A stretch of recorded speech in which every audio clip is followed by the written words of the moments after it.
He says he likes being in the company of people who feel the way he does. Oh great, a bunch of hermits. Herman says the feeling of power is the most important thing in the world. But he says people need to realize where the feeling of power comes from. Herman says most people have power but don't always admit it to themselves. He also says people like me, for example, might not exercise all the power we have because we know that we don't know what we want. We don't know what we're trying to get out of life. And yeah, I guess you might say that I'm not all that clear about it. Herman says people are plagued by feelings of superficiality. I say people like feeling superficial. I say it gives people faith that somebody smarter, somebody who knows what they're doing, is calling the important shots for us. Sound familiar? Well, it wouldn't sound familiar to Herman, a guy who never put much faith in much besides himself. I think feeling only human makes people feel comfortable. Feeling only human. Herman says people are too scared of reality. I say, yeah, people are scared of it because it's pretty damn scary. Herman says I need to get a better grip on my beliefs, on what I think is good, or what I think good is, he says. He said that once I do this, I'll have a much better time finding the things I'm looking for. Once I figure out what good is, I'm looking for it. Man, I'll have a much better time finding the things I'm looking for. Simple, right? Man, sorry about that. Herman says I need to get a better grip on my beliefs, on what I think is good, or what I think good is, he says. He said that once I do this, I'll have a much better time finding the things I'm looking for. Simple, right? I have to know what I'm looking for before I go looking for it. Fine. Good advice.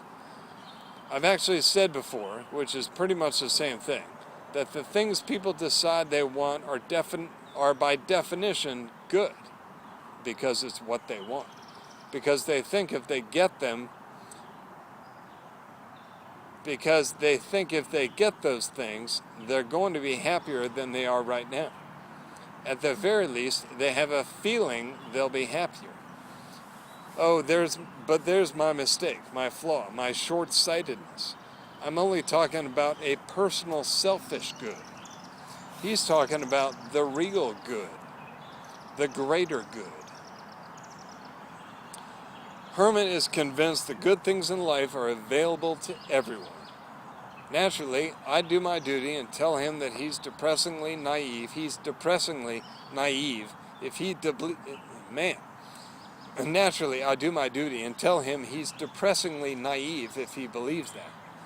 It just occurred to me that this whole thing, this introduction to Herman America's first major work, is probably going to turn out like that chapter in Moby Dick that's all about whale physiology. The chapter that's so boring that nobody understands how it made it into the published version of the story. Well, for what it's worth, let me apologize again. I know what I am, and I know what I'm not. Like I said, I've heard it all before. And besides, I'm almost done. There's no telling what Herman is going to do until he does it. Let's try again. There's no telling what Herman is going to do until he's done it. You never know with Herman. And besides, I still say he's crazy for thinking about writing an autobiography at this particular point in time. But I'll promise you, he is going to be a hell of a lot better at communicating with you than I've been. Don't even worry about it. In fact, on top of it, his thoughts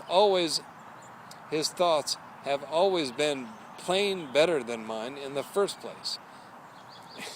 In fact, on top of it, his thoughts have always been plain better than mine in the first place. At least that's what everyone's been telling me my whole life. That's what everybody's been telling me my whole life. You see, Herman's good at things like pacing himself and taking a lot of care talking to people. Whereas I do shit like this all the time. Take an opportunity to talk and then almost pass out trying to get to what I'm trying to say. It's just the way it is with me. And it's just the way it is with me. And don't ask me to apologize again.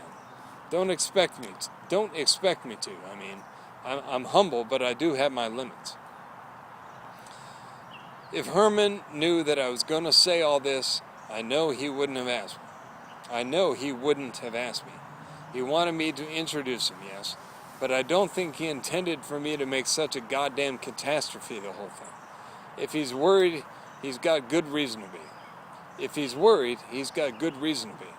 I don't know, though.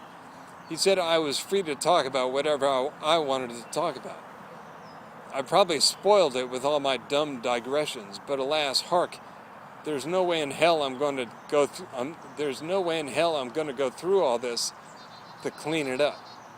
There's no way in hell I'm going to go through all this to clean it up. I'll leave that to somebody with some editing skills. If they don't like some of it, then oh well, I'm leaving it as is, so if someone else is interested in cleaning it up a bit, then great. I don't have the patience or the interest. Say the last line one more time. I'm leaving it as is, so if someone else is interested in cleaning it up a bit, then great. I don't have the patience or interest. Anyway, Herman's got a good story. I can almost guarantee it. For your own sake, I'd hear him out. It might even help a little bit. If you're depressed, it might cheer you up at times, just as long as you're not the seriously insecure defensive type. And really, I should remind you that it's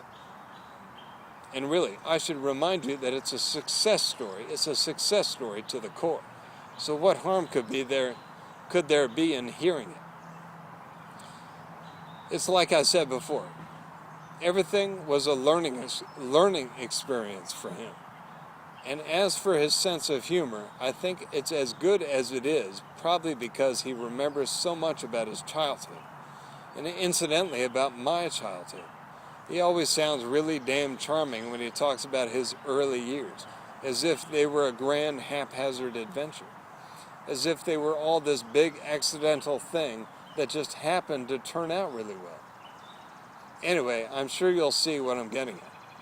No doubt he's going to tell all sorts of stories about doing kid stuff, but you'll probably see for yourself that he must have been pretty adult-like at a young age to see the stuff and understand the stuff he saw and understood. That's what kills me the most.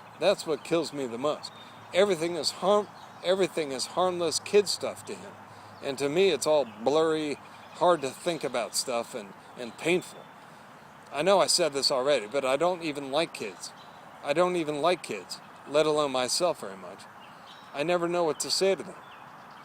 A little like that Chuck Bukowski guy in the movie Barfly.